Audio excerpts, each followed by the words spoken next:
Welcome back to the special program discussing the challenges facing the incoming government with Kapil Sibal, Lord Meghna Desai and Siddharth Vardarajan. Kapil Sibal, one of the great fears of the Indian people is terrorism. In major cities, most people go to cinema houses with a little niggling doubt at the back of their mind. Do you think the manner in which P. Chidambaram handled Home Ministry after he took over has allayed those fears and has done most that needed to be done? Or is there a lot more that you need to do? Well, I think it's very unfair to expect a minister in 3 months' time or 1 month or 2 months' time to allay fears of 100 crore people, of terrorist activities. I think what he has done, however, is to assure people that the government means business, is trying to set its house in order, trying to set up intelligence agencies and connectivity between the state government and the central government. And there's a whole new paper that has been issued by the Home Ministry on how to deal with terrorism and the roadmap. So you're indicating that there's a lot more that needs to be done, yes, and that your government will do? Absolutely. I'm committed. In the next 100 days, in fact, our manifesto says that in the next 100 days, there will be a roadmap on issues of internal security. Give me an indication for the audience about the sort of things you have in mind that could happen in the next 100 days. Use of technology, use of administrative mechanisms, information and intelligence on the ground, connectivity with state governments, all those things. And of course, public awareness, public responsibility, collaboration with civil society to deal with these issues. And of course, much greater collaboration with all agencies within the intelligence system. Now, Lord Desai, one of the issues that no one speaks up front about, but it's clearly there, is that if you have a Taliban spreading through Pakistan, for how long can India's own Muslim community remain unaffected and immune? Is that a danger that the virus across our border could begin to affect us within the heart of our own country?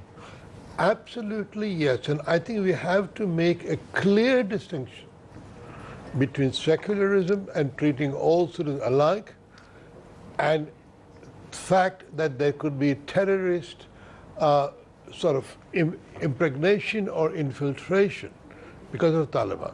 We have to be clear in one. Not all Muslims are terrorists, by the way. But in such cases, as you find them being Islamists, you should be ruthlessly pursuing them. You should be trying to detect them. And I think in the UK, I have lived with terrorism, first the IRA kind and then the Islamist kind for 30 years. And I think a complete determination, a clarity of mind, that by pursuing the Taliban, pursuing any Indian Muslims who may be involved, you are not being communalist. And you're just being careful of your citizens' lives, and the citizens are both Muslims and Hindus and Christians. So you're also talking about more forceful policing and less mealy-mouthed concern about people just because they're minorities. Yeah, I think basically lots more resources, lots more technology resources, and I don't think we should presume that a person's religious status either presumes guilt or innocence. Karan, I don't think this has been the problem with India's counter-terrorism policy. I think on the one hand, there's this impression that the police are soft on Muslims. If you talk to Muslims, you have completely the opposite impression. And that's also, I think, a large part of the current Indian reality. I think a robust counter-terrorism strategy has to have a component of intelligence reform. I would say the government should seriously look at bifurcating the NSA's post, have a standalone intelligence czar, the way it was when the government came to power in 2004. Serious police reform, including emphasis on forensics. Forensic departments in most police stations are most police forces are in complete shambles.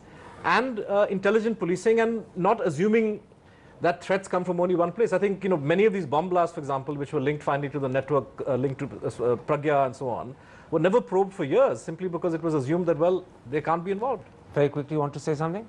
Yeah, no, I just want to say that you have to have thorough technological equipment ready for detection, and for that you must spare nobody.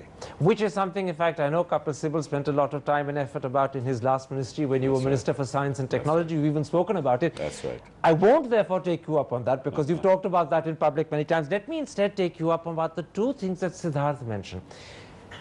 Many people believe that our intelligence, particularly our internal intelligence, is not as good, as sharp, as focused as it should be. Do you think that the suggestion to split the NSA post is a good one? Well, you know, I cannot offhand comment on that, quite frankly. That's something that the new government will have to Okay, because consider. that's a specific. That's But a do you think specific. there's a need to sharpen up internal intelligence? Absolutely, without a doubt. Will that be a priority? Oh, absolutely. Absolutely.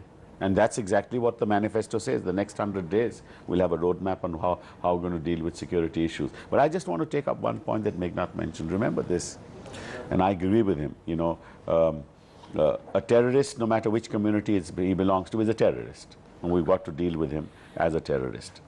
But at the same time, we must understand one thing, and that's very important, that the genesis of all this ultimately is a sense of betrayal of a system that is not fair to you.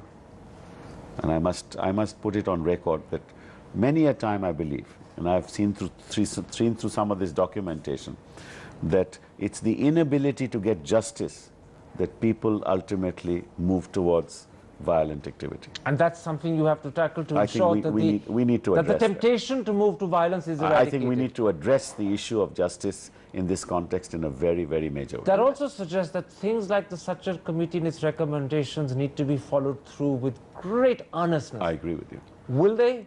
I think so, yes. Think so. Yes, no, we are committed to it.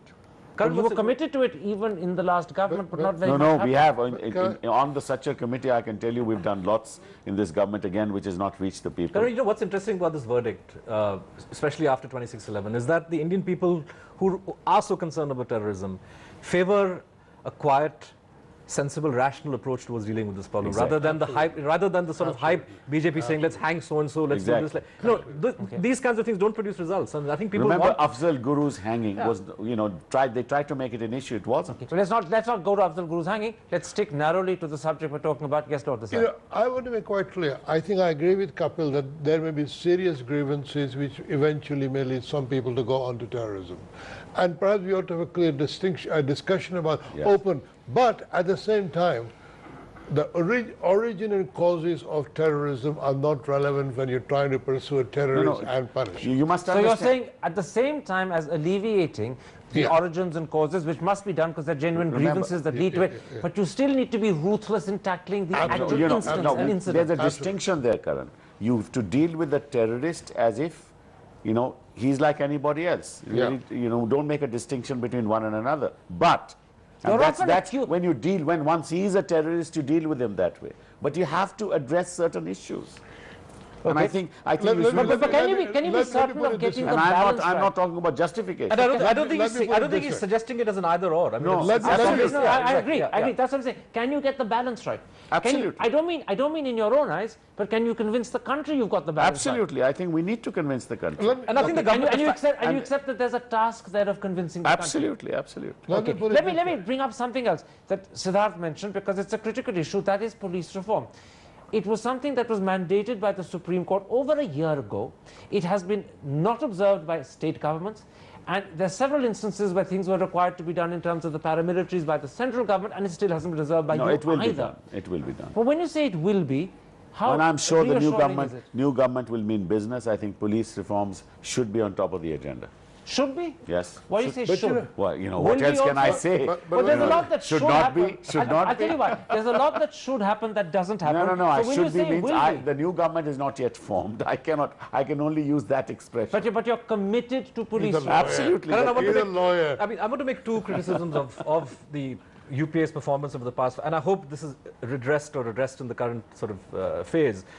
The UPA promised a robust anti-communal violence legislation. Never saw the light of day. The draft that the Home It Ministry went through prepared, one draft in the Parliament. draft was so awful, Karan, that finally the very people who lobbied for that law wanted it scrapped. And the second, the Prime Minister's famous promise on scrapping the Armed Forces Special Powers Act. Hasn't happened. Hasn't Okay, happened. let me put that to you very quickly. Can you pursue the Communal Violence Act and ensure that it's a good and effective act? Well, you know, the problem is, and I've been involved in some of that activity because I was part of the group of ministers dealing with it. Many sections of that legislation were not acceptable even to the community that wanted it. Because you're not prepared to get rid of impunity. I mean, unless you fix accountability on Yeah, officials the who are derelict. the problem is the federal structure of our constitution. Right. You cannot, the federal government or the central government can't take powers over the state in issues, What about of this removing- nature unless you have a separate legislation. You see, point is, like we set up a whole new agency now. right, which is investigating issues relating to terrorism. You can't do that communalism. Yeah, but communal violence is as much of a threat. True, right? but so I think if an FI can be you found, need to get it out of the law and order business and say, you know, this communal act is not part of law and order. It's very difficult to say that. Tell me this. Are you suggesting insuperable obstacles that won't let it happen, or are you simply saying that these are challenges that have to be overcome? I think the nation has to agree. States have to agree. Yes, on this we need to be together. But Sounds like unfortunately, it's not politics come to me. But it sounds to me as though you're actually giving me a good reasons why we won't see it. No, I'm giving you rational reasons as to why it's not been done, not good reasons why it should not be done. What about the Armed Forces Special Powers Act, which applies in places like Kashmir, to take one example? Omar Abdullah, your own ally, wants it removed. When you're dealing with the country on issues of this nature, especially the Armed Forces Special Powers Act, you have to deal with the army, you deal with the defense forces, and if you hear the defense forces, they will give you stories as to why it should not be scrapped. So do they have a veto on the removal of the... It's not a question of a veto. I mean, governments are run by looking at all sides of the picture. Governments are not just run by saying, okay, some atrocities were committed, therefore scrap it. Governments depend on leadership. There's another side to the story. But prime ministers, when they want to get their way, or do prime ministers allow the army chief to hobble them? Well, if the prime minister has not scrapped it, there must be good reasons why he didn't. All right. Very quickly, a last word because we're running out of time.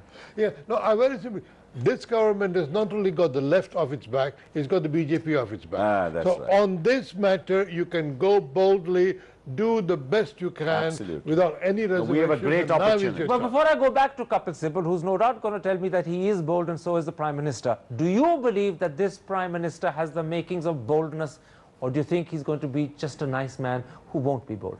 Very quickly. No, yes, this Prime Minister can be bold and will be bold. Can and will. He showed flashes of it during the campaign, and I think we need to see a bit more of that. And I think with the current mandate, I think he has the ability to do it. So he's showing flashes which suggests he's got but the I character think he to be needs bold. to be more aggressive in dealing with obstacles within his own setup. Can the Prime Minister be more aggressive dealing with obstacles? Can, will, and is. Can, will, and is bold. So in other words, in 100 days' time... I have absolute confidence in it. So you're also saying to me that in 100 days' time, he will have sketched out an agenda that will make all of us sit up and say, wow, Manmohan Singh too is something really special. You will be proud of this government. We will be proud of this government. All right, Kapil Sibal, I'll remember those words and I might hold them against you if you let us down. My thanks to Kapil Sibal for joining us today on this special program. My thanks to Lord Desai. My thanks to Siddharth Varadarajan. And Siddharth, once again, a million apologies for forgetting your name.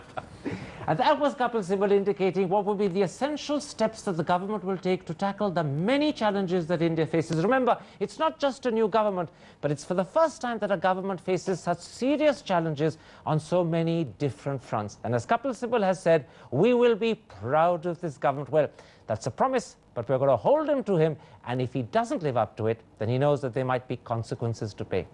Goodbye. The channel, of course, will continue after the break, but I'll be gone. Good night.